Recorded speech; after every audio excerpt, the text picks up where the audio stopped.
Funny thing about prayers, people whisper them into the dark like secrets.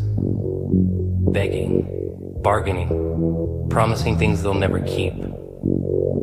And then they wait. Oh, how they wait. Eyes glued to the clock, hearts stitched to hope, thinking something is out there listening. And when nothing happens, they crack. They curse, they call it unfair. But what if the one you prayed for is actually on the way? Oh, the beauty of a good disruption. Everyone's always expecting their answers to show up neat and pretty. Maybe with a bow on top and a soundtrack playing in the background like some kind of fantasy. But that's the joke, isn't it? People pray, they beg, they cry out for something different, something better. And when it finally shows up, it's a mess. It's loud, inconvenient, unannounced, maybe even a little terrifying. Because life doesn't deliver miracles on your schedule. It sends storms, it sends fire. It sends explosions that tear through the walls you built to protect your comfort zone. You want the one you prayed for. Sure, but don't expect them to knock politely. Maybe they crash in through the ceiling. Maybe they show up holding a mirror instead of flowers. Because answers don't always feel like gifts. Sometimes they feel like punishment. Like chaos, like losing everything just to find what you were actually asking for. And people panic, they panic. They say, this can't be it. This can't be what I asked for. But they forget growth doesn't come in a velvet box. It comes with teeth, the one you asked for. Maybe they don't walk in glowing. Maybe they come dragging baggage. Maybe they challenge your ego, poke your insecurities, tear open wounds you buried deep. And you'll want to run. You'll say, no, this isn't the blessing. This is a mistake. But maybe, just maybe, that's exactly what you needed. Because the universe doesn't owe you comfort. It owes you truth. And the truth rarely feels good at first. It's like pulling out a thorn that's been there so long you forgot it hurt. Painful, sure, but necessary now. People love to say they want something real. But what they actually mean is they want something easy. Something that fits into their little boxes. Something that doesn't threaten their illusions. But reality doesn't bend to fantasy. It crashes through it. And when that happens, when the very thing you prayed for shows up and doesn't look like what you imagined, you've got two choices. Adapt or run. Most people run. But the bold, the beautifully broken, they lean in because maybe the disruption is the blessing. Maybe it's not about getting what you asked for, but breaking who you were when you asked for it.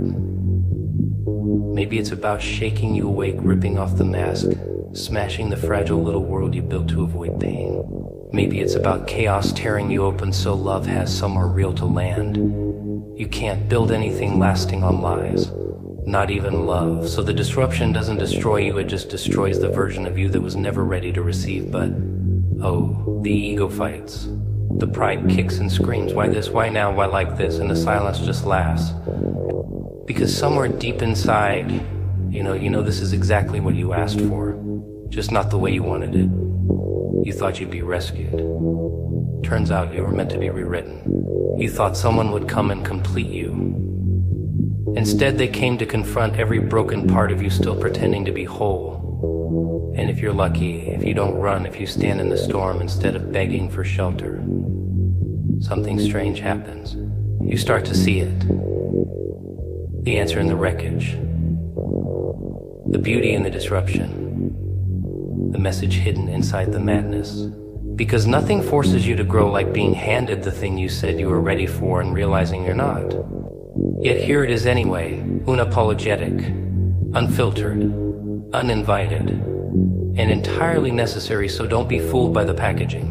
Don't look for signs in the sky or some perfect script to follow. Look for the shift, the shake, the thing that throws your rhythm off and dares you to dance anyway. That's your signal. That's your divine disruption. The one that doesn't ask for permission. It just arrives loud, raw, real.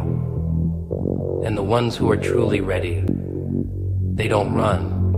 They recognize the fire. They walk into it with a grin. Because deep down they always knew the answer would knock politely. It would break the door down and smile, The fantasy of praying for something and expecting it to fall neatly into your lap like a well-behaved kitten. Cute. People pray for love, success, healing, whatever flavor of salvation they've convinced themselves they deserve, and then just sit there, waiting like they're in a waiting room for miracles. But here's the twist: the universe doesn't serve champagne to those still sleeping. It serves wake-up calls, cold ones, sharp ones, ones that make your spine twitch. Because when you ask for something divine, the price tag is always the version of you that made the request see. Everyone wants to meet the one they prayed for, the one who's supposed to fill all the holes they pretend aren't bleeding. But nobody ever asks if they're the kind of person that one would want to meet. Oh no, that'd be too honest, too uncomfortable. Much easier to fantasize about destiny dropping a perfect soul into your mess rather than fixing your mess to make room for the miracle. But the joke is, the miracle's already knocking, and you're still wearing the mask of who you used to be. It's not about worthiness. No, worth is a game played by liars and cowards. It's about readiness. You don't attract what you want. You attract what you were prepared for. That's the punchline. You want love, be lovable. You want loyalty, be loyal. You want someone real? Then get real with yourself. Because the person you're praying for isn't going to be fooled by your surface sparkle. They'll see your cracks. They'll read your shadows. And if they've done their own work, they'll expect you to have done yours. But most people don't want to change. They want to be chosen as they are, no edits, no effort. They want to be found in the wreckage and celebrated like they're whole. But the truth, the one you prayed for might not even recognize you yet, because the version of you that needs to meet them still hasn't been born. That version, it's the one forged in discomfort, sculpted in discipline, awakened by truth. Not this half-asleep, half-hiding, half-honest ghost still clinging to old wounds like they're trophies. So here's a little chaos for your comfort zone. Maybe your prayers are on pause, not because they weren't heard, but because you're not ready to handle the answer. Maybe the person you keep dreaming of would walk right past you right now, because you're still tangled in patterns that would destroy anything good. Still addicted to pain disguised as passion. Still confusing attention for affection. Still romanticizing dysfunction like it's some tragic poetry when really it's just poison with glitter on top. You want the one. Then become the one. Not by force, not by faking it, but by shedding every false layer that's keeping you small. Burn the masks, kill the lies, get ugly with your healing. Because when you finally meet them, and they will come, you won't be given a script. You'll be given a mirror. And everything you see in them will reflect everything you either fought to become or refused to face. That's the divine joke. You don't get to keep your old identity and receive a new destiny. And know how people fight this. They stomp their feet, scream at the sky, I'm doing everything right. But they're not, they're performing. They're dressing up wounds and calling it wisdom. They're demanding devotion from a future they haven't earned. But there's no shortcut here. The universe doesn't send blessings into broken hands. It sends tools, it sends time, it sends tests. And until you pass the one called, become who you're asking for, nothing real sticks. Nothing lasting lands. Because you're still holding space for what should have died long ago. So stop waiting. Stop whining. Stop pretending you don't know the work that needs to be done. The prayer you whispered into the dark isn't on hold. It's in process. But not out there in here, inside the blood, the bones, the brutal honesty you keep avoiding. The future you want is allergic to the lies you keep living. So either evolve or be left wondering why nothing ever changes while everything keeps burning. And when that day comes, when the knock finally comes at your door, it won't be a fantasy. It'll be reality, raw and unforgiving. And the only question that will matter then is, did you become someone who can answer it without flinching real love? Ah yes, the myth everyone swears they want. Until it actually once wears they, wearing no makeup, no filter, no patience for your nonsense. People say they're ready for it, but what they're really ready for is the idea of love. The version that plays nice, makes their heart flutter, posts cute pictures, and doesn't ask too many questions. But love, real love, oh no, that creature doesn't knock, it barges in. And it doesn't come to make you feel good, it comes to make you see what you've been hiding from. Because real love will not baby you. It will not applaud your excuses. It will not let your wounds fester under the surface while you pretend everything's fine. It will hold your gaze and ask, is this who you really are? And if that question makes your chest tighten, well, that's the point. You don't get to stay asleep when love walks in. You don't get to keep your carefully curated chaos. It strips you, not out of cruelty, but out of necessity. Because the version of you that survived isn't always the version built to thrive. You think love is a soft whisper in the dark. Try a mirror shoved in your face at 3 a.m. Try someone who won't let you lie to yourself anymore. Try someone who sees your fears and doesn't flinch, someone who knows you're bleeding and still hands you the needle and thread instead of trying to fix you. It's not cute. It's not tidy, but it's honest. And honesty is what burns, not the kind that screams, but the kind that stares into you and says, I see everything. You know what? People don't want that kind of love. They want a cheerleader, not a challenger. They want someone to say you're perfect just as you are, even if who they are is broken and bitter and blaming everyone else. They want comfort, not correction. But love, real love, it doesn't care about your comfort. It cares about your growth. It will celebrate your wins, sure, but it will also drag you through every shadow you shot over. It will whisper, let's go there, and if you're not ready, it'll wait. But not forever, and if you're lucky, if you're lucky. If you're brave, you don't slam the door shut the moment someone calls you out. Instead of complimenting your mask, something wild happens. You become real. Slowly, painfully, gloriously. Real. Because love will keep poking at the parts you locked away. It will ask you why you're still angry, why you're still scared, why you sabotage every good thing that comes your way. And you'll want to yell, to run, to throw things maybe, but deep down you'll know it's right. Because nothing else ever asks you to wake up like this. Does people love the idea of someone who gets them until that someone starts unraveling the lies? Until they say, I see the damage, but I'm not afraid of it. For you, that's when the games end. That's when the performances collapse. Because now you're naked, emotionally bleeding. No script, no spotlight. Just truth. And truth, my dear, is never gentle. It's necessary. So when someone loves you enough to bring that level of realness into your world, don't call it drama. Call it the thing you've been pretending you were ready for, and don't mistake their intensity for aggression. They're not trying to break you. They're trying to reach the part of you that remembers how to feel without flinching. The part that used to believe in magic before life kicked it out of you. They want to meet that version of you, the one that still thinks love is possible, even if it hurts. Especially if it hurts. Because love is not the absence of pain. It's the presence of something worth feeling the pain for. So, when the one you prayed for arrives and starts turning over the stones you buried your truth beneath, don't panic. Don't push them away. Don't tell them to stop just because it's uncomfortable. Let them look. Let them speak. Let them hold your mess in their hands and say, I'm not leaving. Because that's the thing people never prepare for. That love might not always feel good, but it always feels real. And real is what you were actually asking for when you said that prayer in the dark, hoping someone somewhere could love you past your pain. They all think they know what timing means, don't they? As if life runs on their little schedules and plans. They look at their clocks, their calendars, their apps that beep and buzz and tell them what's next, like timing can be managed the same way they manage their breakfast orders. But what they never see coming is how the most important things arrive without warning. No invitation. No heads up.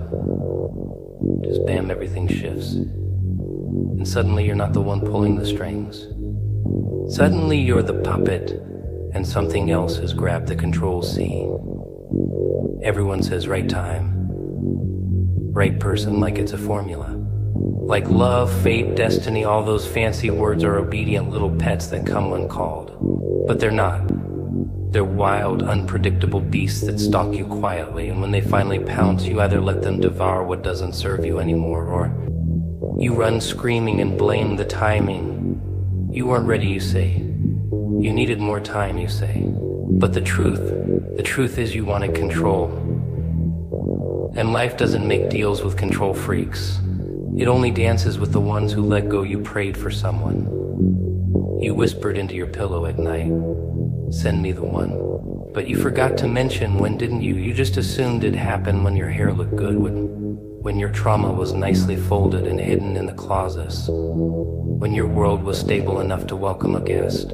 But the joke, the one shows up in the middle of the storm. Not because they're here to save you, but because they're part of the lightning. They're not here to fix the chaos. They are the chaos. The kind that reveals, not repairs. The kind that burns so bright it leaves nothing in shadow. And oh, how you'll doubt it. You'll question the suddenness, the randomness. You'll say, this can't be it, not now, not like this. Because it didn't arrive wrapped in soft music and good timing. It came crashing through your door while your walls were down, while your plans were unraveling, while you were still bleeding from battles you swore you'd already won.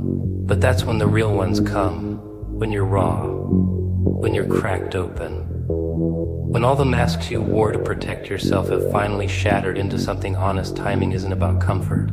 It's about readiness, not the kind of readiness that comes from strategy, but the kind that comes from surrender. You'll never feel ready for the people who truly shift your soul. That's the point. They don't come to fit neatly into your script. They come to set fire to it, to rewrite everything, to remind you that destiny doesn't wait for your permission.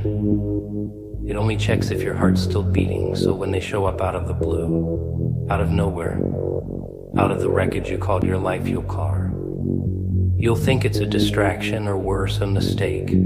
You'll try to push them away with logic, with fear, with all the clever walls you built while waiting for a love that wouldn't scare you. But the truth is, if it doesn't scare you, it's not big enough. If it doesn't shake your foundation, it's not real enough. Because the right ones don't knock quietly. They break the door down and dare you to step through. And that's when the test begins. Not the test of them, oh no, don't flatter yourself. The test of you. Will you cling to your timeline, your checklist, your illusion of control? Or will you leap? Will you trust that maybe, just maybe, the universe knows more about timing than you ever did? That maybe you didn't miss it, maybe it waited for you to stop pretending you were in charge. But what do most people do? They run. Not away from the person, but away from the version of themselves they'd have to become to receive that kind of love. A version without excuses, without delay, without all the reasons they built to stay small. So they call it bad timing, and they leave, not realizing they weren't waiting for the right moment. The right moment was waiting for them to wake up, and maybe, just maybe, that's the cruelest joke of all. That everything you wanted arrived right on time, you were just too afraid to answer the door. They think they know what love looks like, neat, clean, gentle, with a little bow on top. Oh, how beautifully naive. As if the kind of love worth praying for comes dressed in politeness and perfection. No, the one you've been begging for. That kind of love doesn't arrive with flowers. It shows up with dirt under its nails, a wild look in its eye, and a wire in its chest that burns straight through your safe little world. People want love that doesn't ask too many questions. They want someone who'll adore them without peeling back the layers. Someone who'll kiss their forehead without noticing the scars underneath. But the love you prayed for, the one you whispered for when nobody was listening, isn't blind. It's dangerous. It sees everything. Every crack, every lie. Every broken belief you built your identity on, and it doesn't flinch. It steps closer. Because it's not here to make you feel comfortable. It's here to pull you out of hiding. See, love like that. It doesn't soothe you with sweet nothings. It slices through your armor and says, let me in, or stay lonely pretending you're whole. That's not a hug. That's a challenge. You think you're ready for love, but most people just want validation. They want someone to say you're fine the way you are, but you're not. You're hurt. You're guarded. You're defensive. And real love, it's got no patience for your mask. It won't whisper lies just to keep you from crying. It'll hand you a mirror and ask why you keep hiding your soul behind a smile. And when it comes, oh, it'll be all wrong. Too soon, too loud, too deep. It'll look nothing like the movies. It'll say things that shake your pride. It'll laugh at your rehearsed answers. It'll make you feel things you locked away years ago. You'll say it's too intense, too unpredictable, too much. But what you really mean is it's too real. And real is the thing you've been running from while pretending to be ready. Love like that doesn't knock politely. It kicks down the door in the middle of the night and says, you, me now. No script, no rehearsal. Just raw, unfiltered truth. And it'll test you. Not with games, but with honesty. Brutal, beautiful honesty. It'll ask if you're ready to bleed, not because it wants to hurt you, but because it wants to see if you're alive. Are you awake? Are you still pretending you're okay, or are you finally ready to fall apart in someone's arms and not apologize for it? The one you prayed for doesn't come to admire the version of you that survived. They come for the version that dreams, that dares, that believes despite everything. And if that part of you's been buried, well, they'll dig. Not gently, but relentlessly. Because they didn't come for who you've become. They came for who you're meant to be. And pulling that version out of the wreckage, that's not love, that's war. And only the brave survive it, but here's the twist. You asked for this with every tear, every silent wish. Every lonely night you summoned this chaos. You called in someone who wouldn't buy your excuses. Someone who wouldn't let you shrink. Someone who'd love you so fully, so ferociously, you'd have no choice but to rise or run. You wanted it, didn't you? Not the pretty version, the real one. The love that doesn't ask who you used to be, but demands to know who you're willing to become. And now it's here. Inconvenient. Uncontrollable. Unmistakable. You can't cage it. You can't tame it. You can only choose open the door or keep pretending you never heard the knock. That's the thing about answered.